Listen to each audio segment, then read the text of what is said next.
Hello everyone, welcome to the first BPSAA podcast. We hope one of many to come. Today's session will focus on financial privacy and features a number of distinguished guests from the sector. Firstly, for those of you not familiar with the BPSAA, it is an acronym that stands for the Blockchain Privacy Security and Adoption Alliance. It is a non-profit organization that aims to educate the public on privacy and security solutions in blockchain. It is also a think tank that facilitates a common forum for developers to create open-source privacy and security technologies for public use. The BPSAA currently has 9 members, and it's an ever-expanding alliance with nearly 500,000 followers across all social media. We are honored today to kick things off with a special guest and well-known privacy advocate, Reuben Yap from the Firo project, previously known as Zcoin. He oversees strategy and operations for Firo, and also Reuben has been a vocal advocate of online and financial privacy since 2007. Here with us, we also have Dreith, president of the BPSAA and captain of Pirate Chain, KUSHTI, project head from ERGO, WOOKIE, vice president of the BPSAA and Pirate Chain fleet commander, and HASHRATEZ, who is responsible for marketing of the ETHO protocol project. I'm your host, dreamTim, VP of Marketing for the BPSAA. So, welcome everybody. Welcome, Reuben. Yeah, thanks for Hey, hosting. glad to be on. So, Hey all, glad to be on today. Hey there.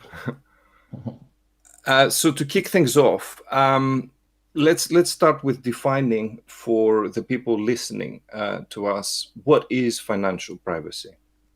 Reuben, do you want to sort of set the mark? No, I'll let someone else take that.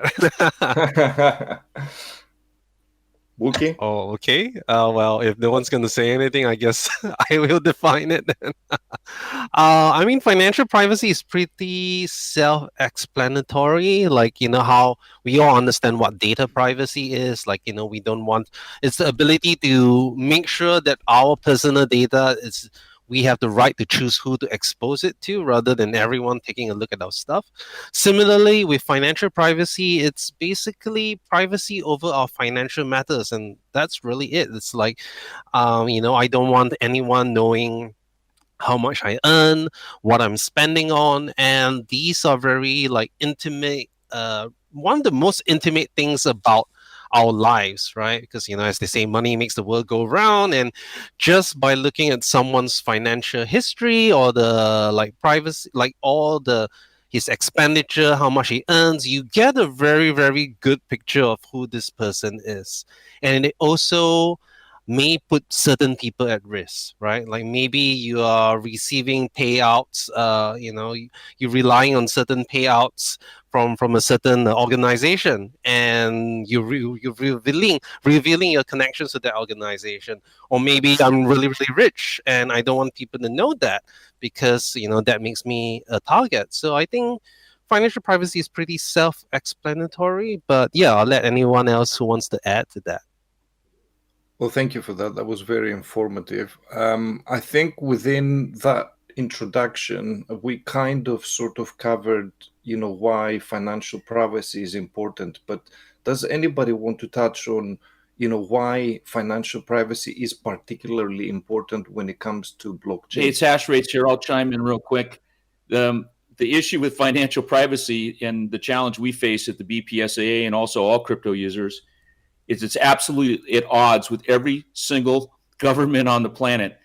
They're interested in knowing exactly every transaction you have, every yen, every dollar, every euro, and they equate financial privacy to basically terrorism, or they equate it to bad actors. And that's not the case, but that's certainly the umbrella that they use, at least in my opinion, to try to chip away at financial privacy. And as I was joking earlier on, the Chinese are launching the digital renminbi, and when the RMB goes digitally, they'll be able to track every penny that you have in your wallet at all times. There will be no financial privacy, even though it's going to be some type of cryptocurrency or blockchain based. So absolutely at odds with what I think everybody would like to have. And as Reuben put out, talking about just for personal safety and other issues. There's even talks about people being mugged for their Bitcoin keys, and Bitcoin traders are very vocal people, being robbed. So it's an interesting balance that I think we all face, is our financial privacy, but yet, authoritarian governments using a false bravado to try to go after that. And it's going to be a challenging space as we go forward. And so I'm going to hop in now also. This is WOOKIE. So for me, I like to think of it in sort of a longer time frame, right? I think in all of, I would say all of humanity, there really hasn't been an issue about thinking about financial privacy, right? Because it's always been physical transfer of value, right? You give somebody a coin, give somebody a note, give somebody a bar of gold. And even until, most recently, even with credit cards, I'd say that's a pseudo financial privacy, right? The credit card company knows about it. Of course, any legal authority can request that information, but still the world at large doesn't know it. For me, it's about we're really just at the precipice, at the doorway of entering into this digital metaverse, right? We're already here, and everybody in crypto are basically in it. And with everything, just like everyone has said so far, everything is built, for now, majority of crypto is built publicly. And going forward, that is going to be a problem because everything can be tracked so easily. And I think that for safety's sake, right, whether it is your opinion of what you want, how you want to spend your money, whether you're donating to a political party, you're donating to a social movement, you're attending a social movement, you're buying a certain type of product, all that is so easily tracked. And governments aside, right, for-profit companies can easily track where your funds come from and where your funds go to, and know what you are, what you like, what your tastes are, what's going on in your life. And more easily than what Facebook and Google are doing right now, because as I've been saying before, Facebook and Google track where you go online. You may or may not make a purchase, but you're just staying on that page for 5 minutes, versus this is you actually spending money. And when you spend money, that's a stronger conviction than just reading about something or window shopping online. And I think that, as much as we've been talking about Facebook and Google these days, this is going to be a bigger problem. So it sounds like, thank you very much for that, WOOKIE. So it sounds like we've moved from cash, which offers, and gold, like we said, and silver maybe, that offer a certain level of privacy, to what they call now a cashless society, where all transactions have moved into the domain of credit cards, which, as you said, are pseudo-anonymous. And now we're sort of bridging over to the blockchain, where we have a completely new situation with tracking, right? With things being very transparent if they don't have any privacy. Yeah, you're right. Right. Most of blockchain today are all public. I would just like to echo what HashRates was saying, that of course, beyond the personal thing, we also see it as a bigger picture of the role of the state versus the citizen, right? And there are many countries, especially in Europe, in Germany, where despite being a very advanced country, with a very developed financial system, with one of the strongest economies in the world, you find that it is very, very pro-cash. And there's a reason for that, because they see that because you have cash, there is financial privacy. It is not so easy to seize physical cash, because you actually have to go down to you can't really do it on a mass scale. The problem with digital money, especially, is not just about privacy, because privacy, also affects seizability, right? Like if I know that, like for example, blockchain is one thing, but what about like, with the increasing talks about central bank digital currencies or CBDCs, almost every major economy is talking about CBDCs.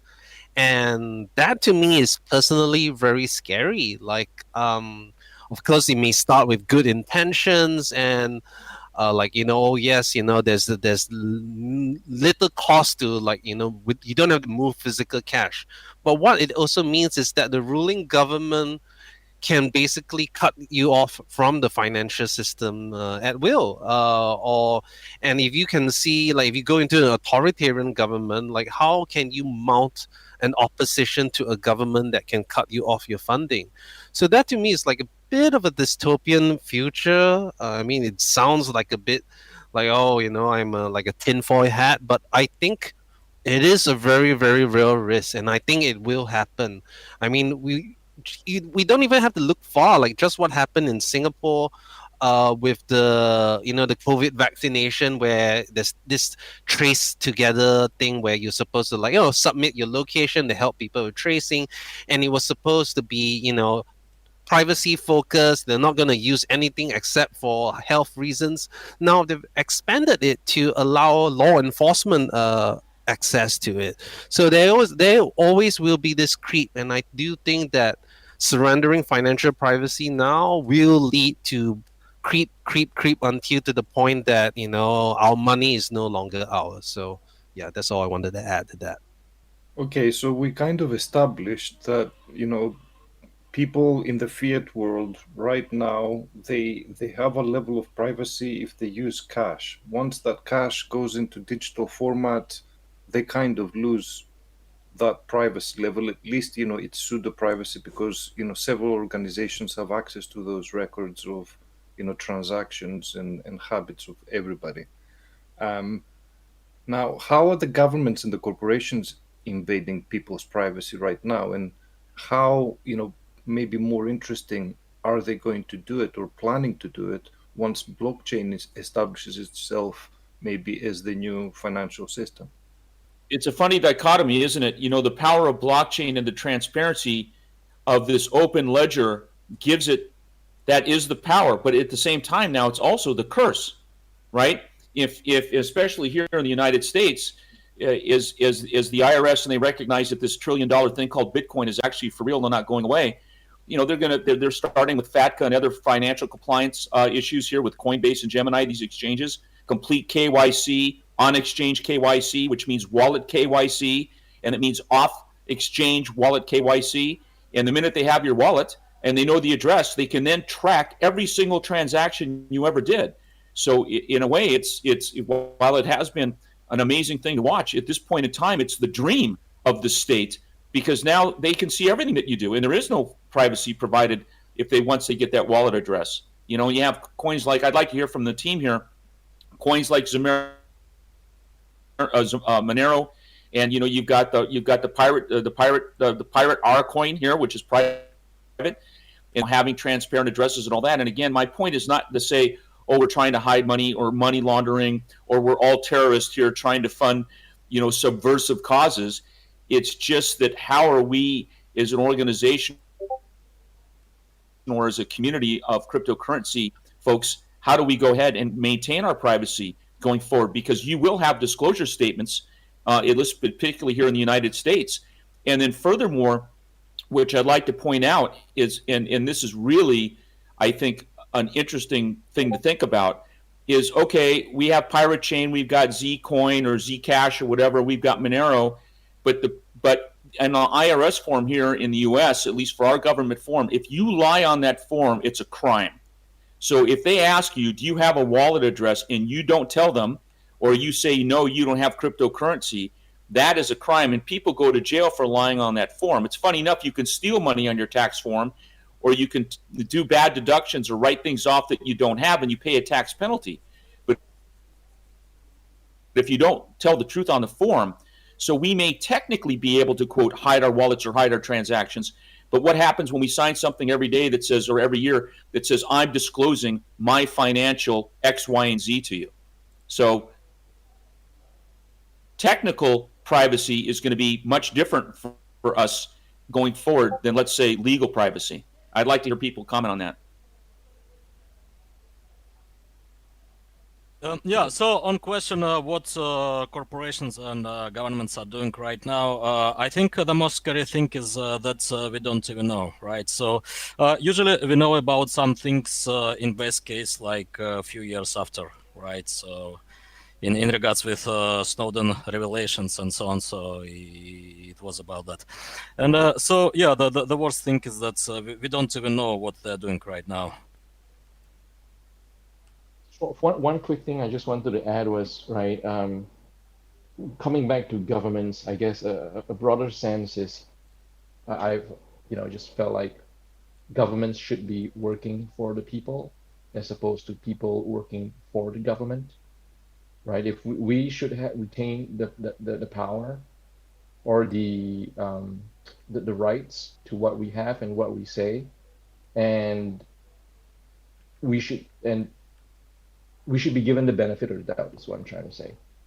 We should have the opportunity. Well, everything I feel like should be privacy first, privacy by default, with the option to opt out. And we should be given the benefit of the doubt that we will disclose truthfully, as opposed to the other way around now, where we have to disclose everything, which, any rightful citizen should do. But if we don't, then, if we make a mistake, or if we don't, then we are heavily penalized. I think one of the things that, I mean, if this relates to, how governments and corporations are invading people's privacy, I think in particular, the recent draft cryptocurrency guidance by the FATF, which is the Financial Action Task Force, is actually pretty worrying.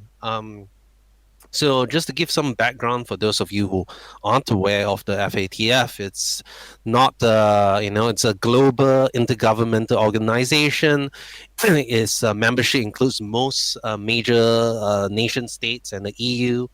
And it has the power to issue very, very powerful guidance. And although it's not binding, if you do not comply with them, you can be placed into a blacklist, which has economic ramifications, because they will say that, you're a country that does not really take the right steps to prevent against money laundering and stuff like that.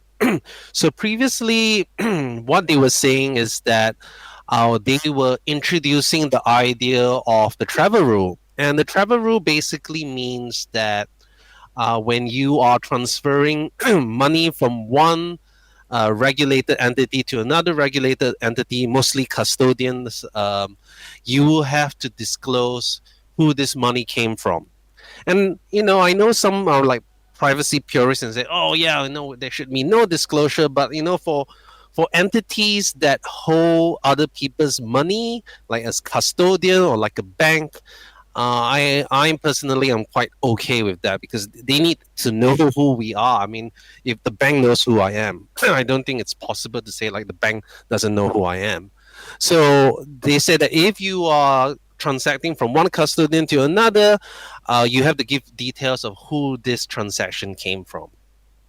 The new rules actually now seem to expand that to even include non-custodian type. So if you're multi-sig, now you are considered like a custodian as well. Or maybe if you're a Lightning node operator, now you have like surveillance obligations as well. And that to me is very scary. And they, even in the guidelines itself, it specifically talks about privacy mechanisms and P2P mechanisms. And they say if the exchanges think that they are, they may completely ban P2P transactions. Maybe now you always have to go through KYC wallets, or you should also not allow any sort of privacy transactions or privacy supported cryptocurrencies. And this is really scary. Of course, these are just like suggestions, but they set the tone. And most countries, like we've taken a look at what happened to South Korea, Japan, they're just like, oh yeah, we're just going to apply all of this because we don't want to deal with it, and privacy is bad. So I think this is something that is really is happening right now, and there is a public comment period until the April the 20th. And if this passes, this is going to be really bad, not just for privacy coins. Privacy coins will get particularly hit, but even DeFi ecosystems, even the Lightning Network, all of this will be affected. And this is something that is happening right now that we really, as the BPSAA, should really maybe look into getting one of the comments in, or like donating to Coin Center, who has a great does great lobbying on behalf of the entire industry. Sorry to take up so much time, but it was really important because this is happening right now. Yeah. Oh no, not at Reuben, all. that's very well put. A lot of the people in the crypto world that I talk to, like let's say the crypto purists, are like, oh, we'll just use crypto for everything. But that's not the real world. And I had actually posted something here on the BPSA chat the other day. The guy that ran BitMEX, they picked him up in Honolulu, right? And he's living in Singapore, and he's under arrest for KYC issues for BitMEX, right? So for people to say, oh, we'll just go ahead and ignore this, we're going to be fine, and we're just going to hide. I mean, that's not the reality of the world we're living in. And I think the point is, if we don't start speaking up, they're just going to railroad us or run us over with legislation. And, you can try to avoid it, but the point is it's going to happen. And so we should try to get in front of it. Okay, to circle it back a little bit, we're discussing here, why, financial privacy is important. And I think, we haven't clarified before, why it is so important, in blockchain in particular. Does somebody want to go, very briefly into how, financial privacy is compromised when dealing with blockchain projects that do not have it incorporated in them?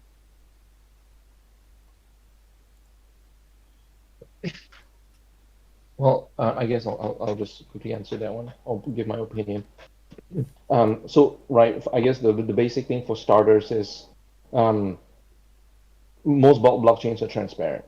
So although the addresses are pseudonymous, but for most people nowadays, and at least within the foreseeable future, everybody enters through a fiat entry point.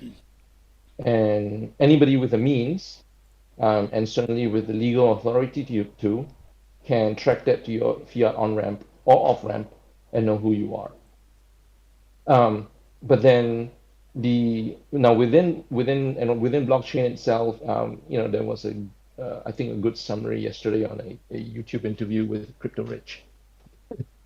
So that many of these the privacy coins out there that have been thought to be private, right, and are still today being touted to be private, are actually not, because of companies, right, like Chainalysis and CipherTrace, that whose mission, whose mandate, and of course they have said that their customers are, government organizations that have engaged them to track, to break the code or figure out a way to track these so-called private cryptocurrencies.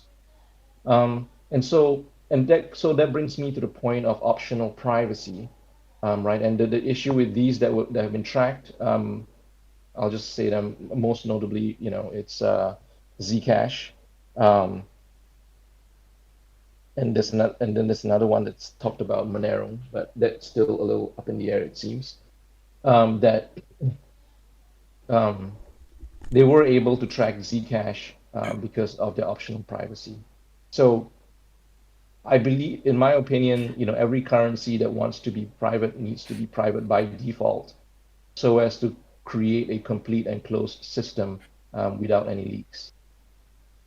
Okay, so apart from, that's a very good point, WOOKIE. Thank you for that explanation. So apart from the factor of the privacy factor, where, as we said, financial institution, governments, organizations that, have an interest in peeking at our financial records. Apart from those, lack of financial privacy does pose also a security issue, doesn't it?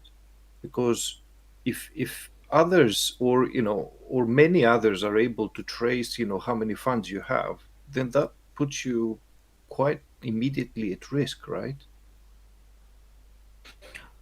Yeah, and even worse, we don't know who are the rogue actors, right? So if, for example, government is able to track public blockchain, then yeah, it's public. So then potentially any actor can do the same, right? So it's more or less the same logic as in case of government injected backdoors, right? So like any hacker can use backdoor potentially, and here, so any actor with proper tools for analysis can do analysis of public blockchain. So then, yeah, if privacy is totally compromised, then yes, security is likely also, and even worse, you don't know even about attack vectors, right? Because you don't even know who are actors behind those attacks, right? But yeah, if privacy is compromised, then security also, definitely. Okay, thank you. I mean, that's I think a very good point to make. And the next question is how do privacy projects in the crypto space, solve this situation of, not having privacy, having traceability, official and unofficial actors being able to access, how many funds you are, potentially where you are, if they correlate, data from social analysis and other data points they have available. So how do privacy projects, protect users from all of these bad things happening to them? You're talking on a technical level, or Yeah, I assume both on a technical level and on an educational level, I guess. I think it's quite simple. I mean, any good privacy project worth their salt tries to do a few things. I guess, in my opinion, the most important thing is to hide the transaction graph. And what that means is try to hide, like if A transfers to B, transfers to C, that's the flow of funds. So we are trying to hide, like, showing that A transfer to B. We're trying to hide the flow of the transaction. That's the first thing. The second thing would be the amounts that are being transacted. That's another thing that we're trying to hide. The other thing is that, what we call receiver privacy, whether someone can publish an address publicly and people don't know when he's receiving something. And the last one would, I guess, be on like a metadata or network layer, that when I analyze the network, not just on the blockchain, but on the network layer or any other outside information, I wouldn't be able to tie, let's say, an IP address with a particular transaction, because you can have like the most private, like, transactional model. But if I can tie this transaction to a particular IP address, there goes a lot of the privacy. So I guess on a technical level, these are the stuff that what privacy projects like ours try to solve. Yeah.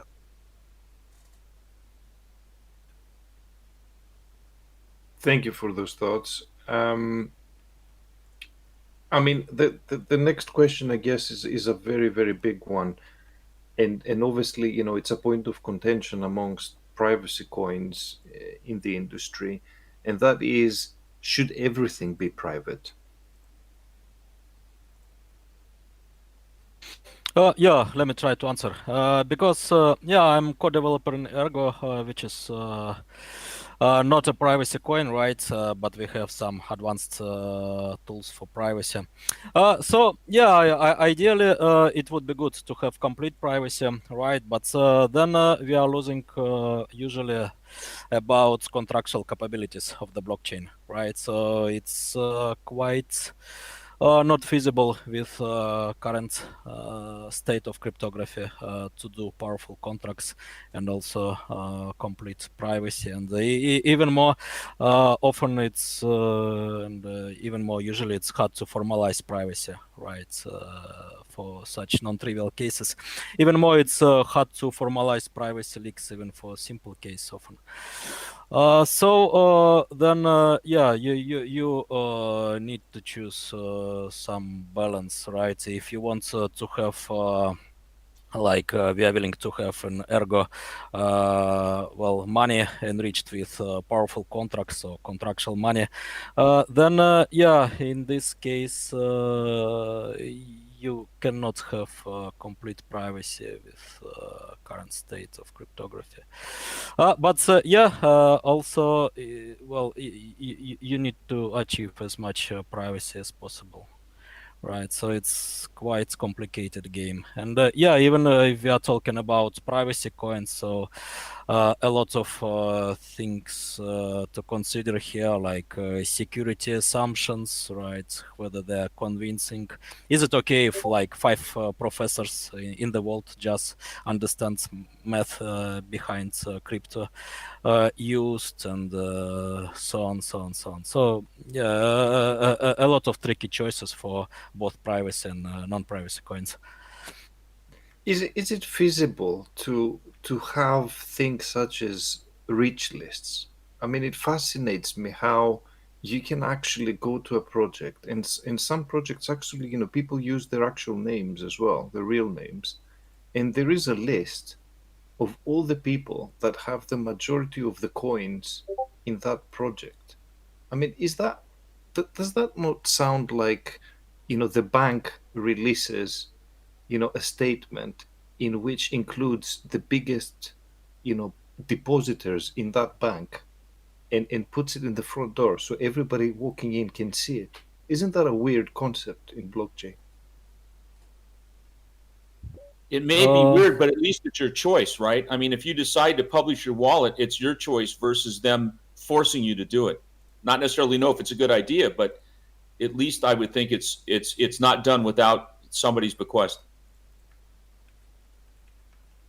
Let me sort of, I guess this is the question of like, should everything be private, right? And just for the record, currently our official wallets are private by default, but there you can still opt out and use transparent transactions. We are trying to move to a mandatory model, but there are certain reasons why we can't do it straight away. And I think there are also certain cases where it does help not to be private. And we have to be realistic in this situation because, for example, I'm not going to quote names, but I think there is benefit to knowing how much exchanges have inside their internal like cold wallets and stuff like that. It is also important to know about the flow of transactions into these entities as well. Because remember, they are holding on behalf of their customers. And there has been many cases where exchanges do not act as honestly as they can be. They have like misled, or like, they siphon funds out, or they're using customer funds to do something else. This actually can be found out if the exchange is using the transparent layer, and they can process a lot of transactions at once. So I do think, we have gone through like personal experience where the exchange would not just like does not want to destroy it like hacked funds. They just keep it there in a limbo, and suddenly it gets moved somewhere.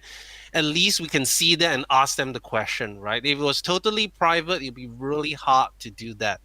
I'm not arguing that we should have, option. Like, I'm not saying that mandatory privacy is not bad, but in certain situations, it can be very useful. And as KUSHTI said, like a lot of the interoperability solutions right now rely on transparent transactions. I mean, maybe we'll come to a day, maybe like a few years from now, that we will find ways to do interactivity with other blockchains without this privacy stuff. But privacy is really hard, especially when you're doing cross-chain stuff. So I do think, like, if you believe in a world where multiple blockchains serve its purpose, and that's my personal belief, like, I don't think one blockchain can do it all, and it shouldn't do it all, because there are different sets of trade-offs. And interoperability generally requires some sort of transparent layer, at least with the current state of art. And right now, like also for us, like for example, Lelantis is a new privacy protocol that we came up with. We are taking a phased approach with it because it's such a new cryptography that there are risks involved. And if we just went totally private, we just recently had an issue where even though we were audited by Trail of Bits, the best audit company, there was an issue with it. And because we had that sort of a transparent layer, we could actually detect certain amounts. Obviously, as the protocol matures, we should move to a mandatory privacy model while trying to, keep as much interoperability. But I don't think, it's not wrong to have mandatory privacy, but there are also certain benefits of keeping that transparent layer for certain things. So that's my 2 cents. I just want to quickly add also, I think certain entities, organizations that basically provide a service for people should be public. Exchanges was one good example. Coming back to governmental organizations, maybe the army, the military doesn't need to tell the whole world they spend how much on every missile or whatever. But like at a local level, local municipalities that you pay tax into, they should be held accountable for how much they spend on water treatment, how much they spend on this service and that service, because that is something that directly serves the people. That's just my add-on for what should be public. Oh, absolutely right. But what happens right now is actually the opposite. The government hides, where it spends its money, but expects people to be, 100% transparent where they spend theirs. So it feels like a very imbalanced situation at the moment. Now, the next question I had was, should all blockchain projects introduce a level of privacy, or are things okay as they are right now? I mean, let's say that right now there are, governmental actors, and there's also a couple of companies, private, who have invested time and effort in tracing people's transactions on the blockchain across pretty much all chains and correlating that information for whatever their purposes are, which, as KUSHTI said, we don't know. But what if somebody leaks a program soon that the same program that these companies use that allows you to pinpoint where the people are that are certain owners of certain wallets? Should every project be looking into integrating some privacy? I mean, there's even talks in the Bitcoin community about that, but it's very, very faint. Is that something that everybody should be doing?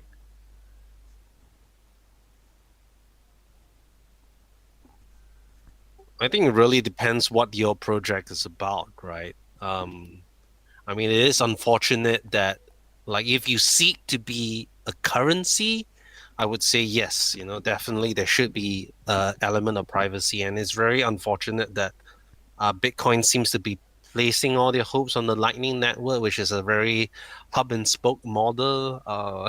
And if now Lightning nodes have to become like a VASP under the FATF, that's going to be really worrying. And people saying that Taproot is going to solve everything. It's literally like you're naked, but that putting a sticker on your nipple and saying that this is an improvement on my privacy. Technically it is, but it isn't. But let's say, like, if your blockchain is about supply chain tracking or something else like that, I don't think everything has to be private. It really depends on your use case. But if you're a currency, I do think that should be the case. But maybe if you're a governance token, as we have seen in many, many new DeFi projects, maybe you don't really need privacy there. So that's just my 2 cents. I agree. There are also projects that are, software service projects built entirely based on being able to track addresses, and I mean, those just cannot afford to be private at all. But I think that where exactly as Ruben said, that I agree, where we draw the line should be currencies, right? That I think of all of crypto, that is probably that, and the new thing about, well, not new, the thing about identity tokens. Those two things I think are closest to to humanity, that should be private. Yeah, but NFTs. Please go ahead, Kushti. yeah, so my point is that all the public blockchains are about monies, in my opinion. Then, yeah, all the public blockchains should be worried about maximizing privacy. Thank you. That's pretty clear. Is there any additional things that you guys think that are needed to be completely private in blockchain? And what does the future look like for financial privacy in general in fiat and financial privacy in crypto as we're currently, going into the near future? My I think- takeaway would be that technical privacy and regulatory privacy are absolutely two different animals.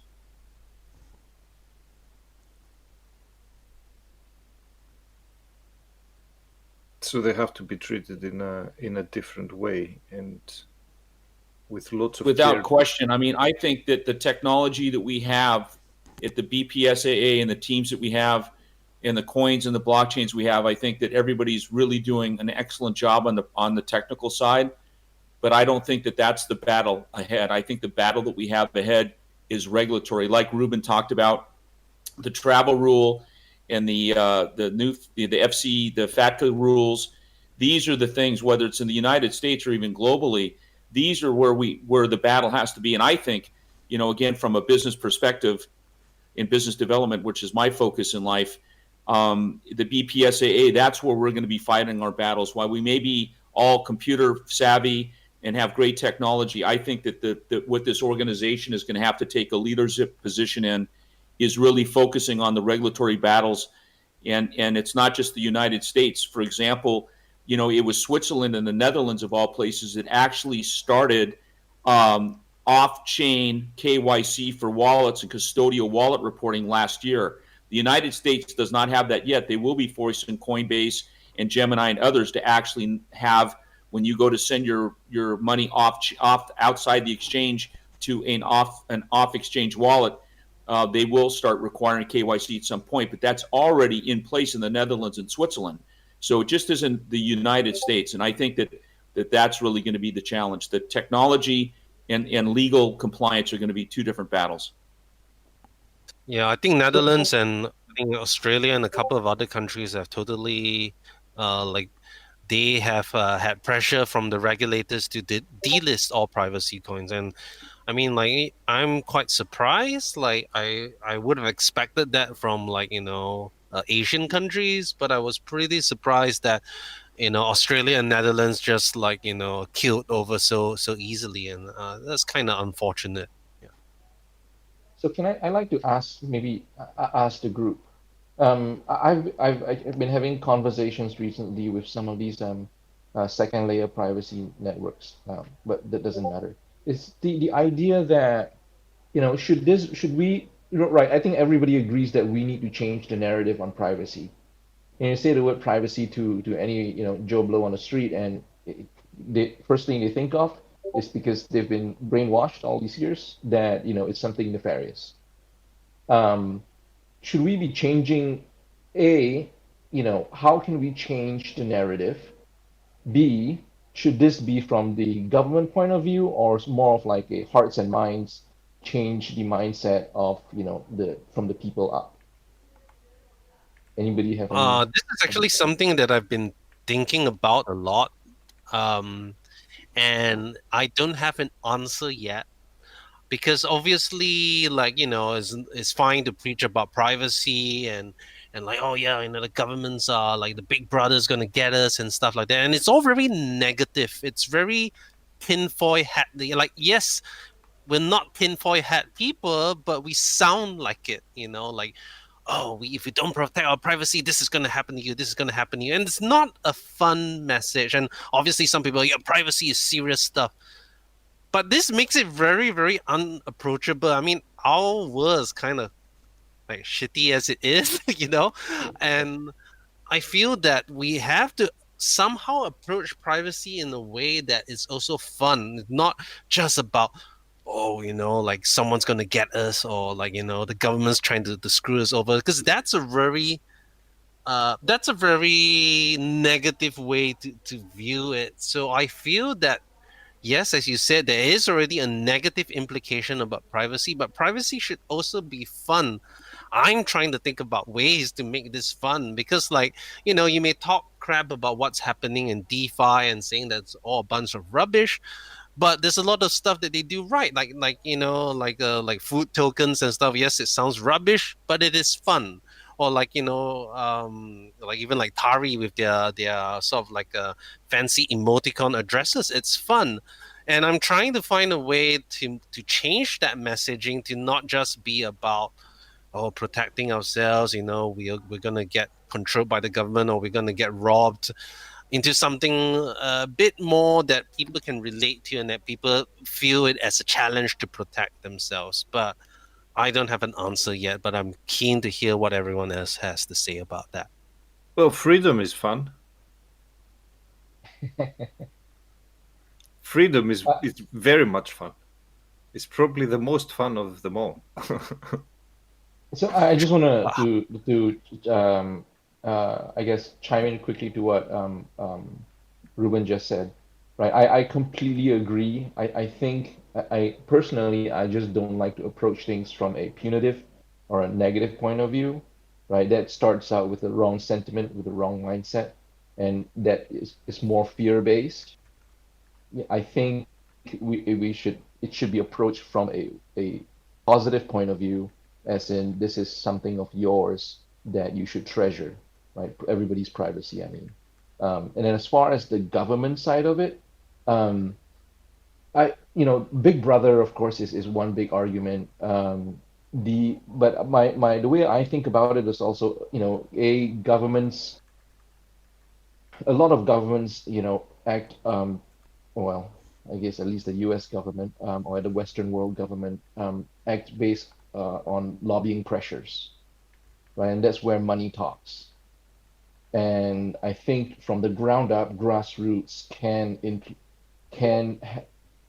it needs a big social movement to exert the pressure all the way back up for the people's opinion to change policies. I don't think governments on their own are going to say, hey, we want to protect people's privacy, and so let's just change everything. It needs to. My personal opinion is it needs to come from the grassroots, and this is going to take decades. Decades to change. That's all. One thing I would like to actually add is that because as a space, as a privacy coin space, we aren't big. And from a business point of view, many exchanges can delist all privacy coins and be like, it doesn't really affect my bottom line.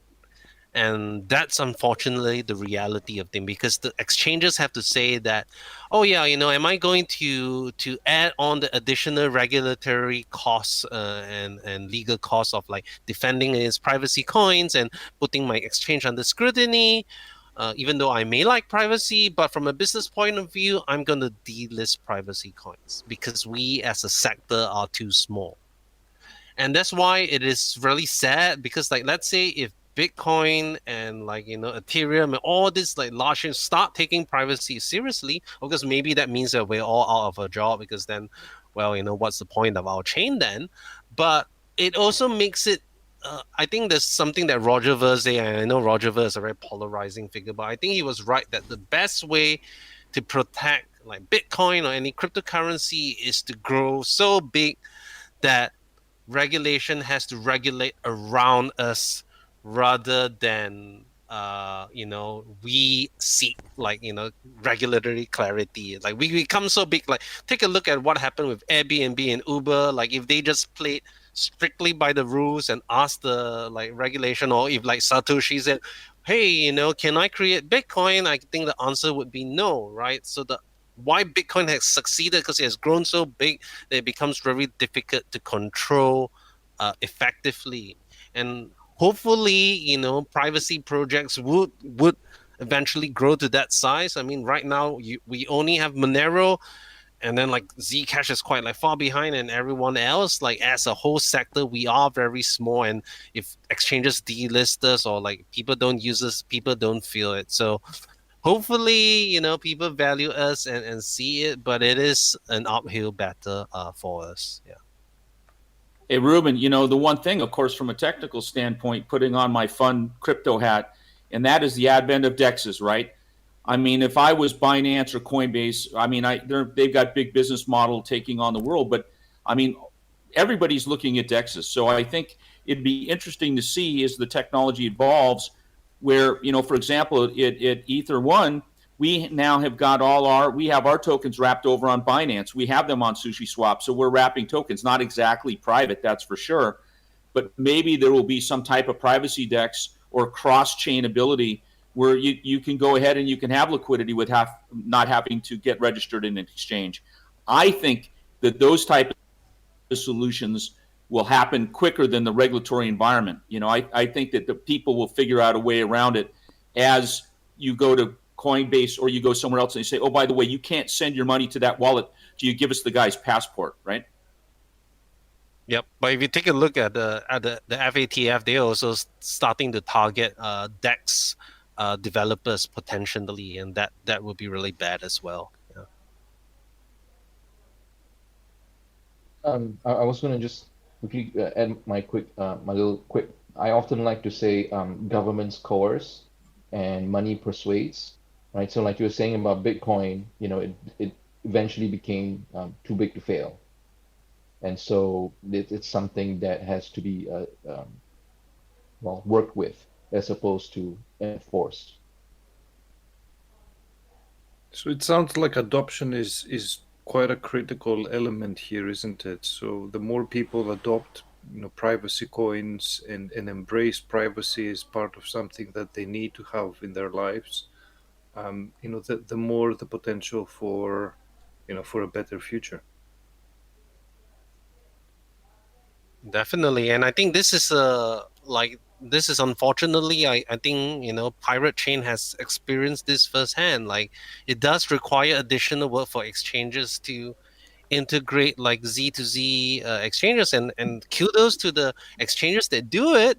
But they are very few and far between. They're going to put it quite low priority, and that also hurts adoption, right? So I mean, I understand why. Like there is a purist view, like we're going to have a no compromises approach, and that is admirable. And Monero went down that path, and they were very lucky because they were kind of alone in the privacy space. There wasn't really any other competition. I wouldn't even call like Darkcoin or Dash a privacy coin, and so they became big enough so that they could get exchanges to adopt them, right? But it was by no means easy, and we now as a smaller project, it is a big question whether people would adopt us. Like take a look at Grin. Binance wouldn't list Grin that easily because of the addressing system with their interactivity and all of that. They're like, they're too small, I can't be bothered,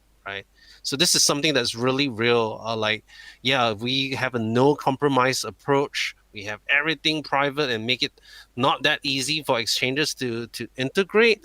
Then, we may be pure, but then we may be small and just fade into non-existence. And this is something that it's an existential crisis for privacy coins. And it's a really hard road to navigate.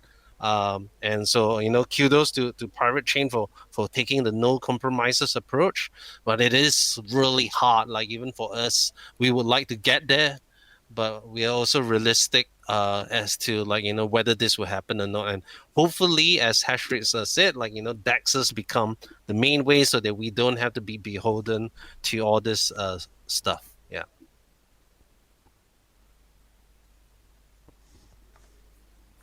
Okay, fantastic. Well, any closing thoughts from anybody else on everything that we have discussed and beyond? All right. So concluding a little bit, privacy is very important, and yeah, privacy is also about security after all, right? And yeah, privacy is hard, but we need to work towards that.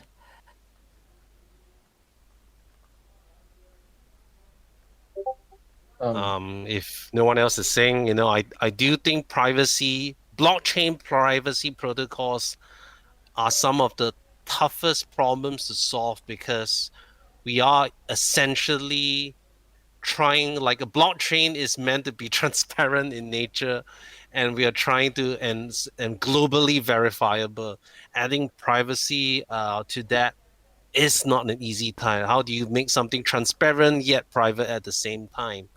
And I do think that there is not enough there aren't enough privacy projects that try to pursue different ways to approach privacy. I mean, right now we have, everyone's using like ring signatures, and then there's Zcash technology, then there's our Lelantus technology, and there's like Mimblewimble, and that's kind of it. I mean, yes, you have different ZK snarks variants and stuff like that, but there hasn't been. I feel that we, none of us have reached that sort of holy grail of what privacy tech should be. So I really hope that projects can work together, especially in research tasks, and we'll be having a very exciting announcement on that soon. But yeah, just wanted to say that there should be more collaborative privacy research between the privacy projects. Yeah. So I guess I have two things. I've often wondered. I mean, a lot in crypto are is very tribalistic. Everybody fights everybody. Um, I guess for a while we've been posting hashtag privacy projects unite. Like you said, we're all this whole sector. We're the fringe of the fringe, right? Crypto, although not really truly fringe these days, but still broadly can be considered fringe. But we're the fringe of the fringe. Perhaps all the privacy projects can work together. And I think that privacy does have a lot of roadblocks ahead of us, but I also do think that the conversation to be had is coming very soon, and is something that will become inevitable. And I think this is one of the main reasons the BPSAA was formed as well, because we recognized that there was a need for more oversight in regards to privacy, security, and the adoption efforts that are happening in this area as well in the blockchain space. So it's something that essentially is essential, and working all towards it makes it more sense, because as you said, we're the fringe of the fringe. So uniting the few powers we have together could mean that we all reach the targets we so need faster. Yeah, we're all competitors, but we also all are in the same boat. And one thing that maybe the BPSAA can do is maybe we can all collaborate on finding a DEX that we can all be tradable on. Like we all, because the problem with DEXs is like it's all fragmented, everything's here and there. If we can find like a good project where we can just say that, yep, we're going to concentrate as like a whole body, all these blockchains, we're going to support this DEX, that would be interesting. Yeah, that would be great. A DEX that's specific for privacy points, and a true DEX, not a pseudo DEX. True DEX is quite important, right? But we can cover this in a sort of in the next segment. Well, I hope that we covered sort of most of the ground that we wanted to cover today. I want to thank everybody for coming in, especially Reuben, and obviously, all the other guys from the BPSAA. It was a pleasure talking to you guys. Thanks for doing it. Yeah. Great job, Tim. Thanks, Tim. Yeah, it was a nice. I enjoyed this chat, roundtable chat with everybody. Thank you all for taking the time. Thank you guys. Bye.